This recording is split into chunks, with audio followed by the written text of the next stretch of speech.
Nous sommes au lycée Béhanzin pour une séance de communication, laquelle vise à renseigner et sensibiliser sur les dispositions juridiques de lutte contre les abus sexuels, fraudes et bien d'autres en milieu scolaire.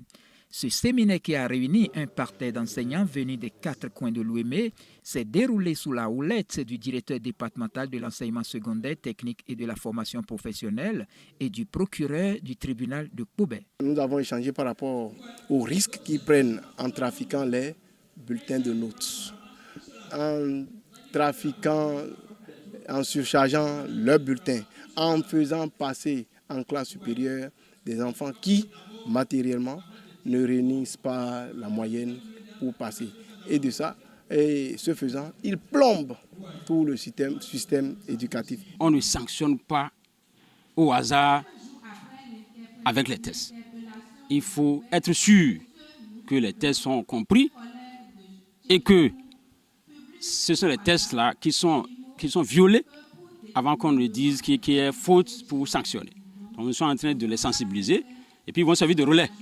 Et ils vont le dire aux enseignants et puis aux usagers de l'école pour qu'il n'y ait plus de l'arbitraire dans nos écoles et qu'il n'y ait plus d'abus d'autorité et qu'ils puissent essayer de gérer les écoles pour qu'on ait les résultats escomptés.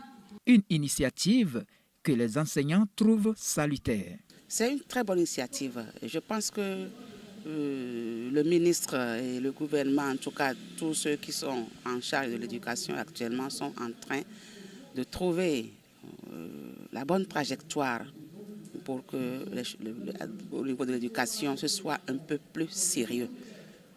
Un peu plus sérieux. C'est très bien à notre avis. C'était assez opportun. C'était assez opportun. Et les thèmes étaient bien choisis.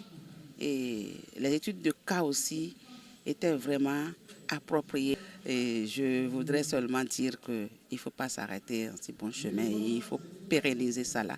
Lorsque un enseignant, un éducateur, un directeur ne s'approprie pas des tests de la République, surtout par rapport au domaine de l'éducation, il peut faillir, il peut rentrer dans les déviances, il peut punir alors que peut-être dans ce cas, la punition ne sera pas juste. À cette occasion, cadres et directeurs n'ont pas manqué d'adresser des messages à qui de droit. Les enseignants aujourd'hui doivent changer de comportement, surtout non seulement par rapport à l'aspect pédagogique, mais aussi par rapport à la familiarité parfois poussée qui rentre dans des déviances, dans le harcèlement et autres. C'est une bonne initiative. C'est une bonne initiative. Si au moins dans les autres départements, ils peuvent solliciter des gens pour échanger sur ces notions-là avec les enseignants, ce serait très bien. Je profite pour inviter les parents à jouer leur partition en s'acquittant de leurs devoirs, en payant la contribution scolaire et en assurant le suivi des apprenants pour que les résultats soient meilleurs pour le compte de l'année prochaine. Les élèves, je les invite au travail.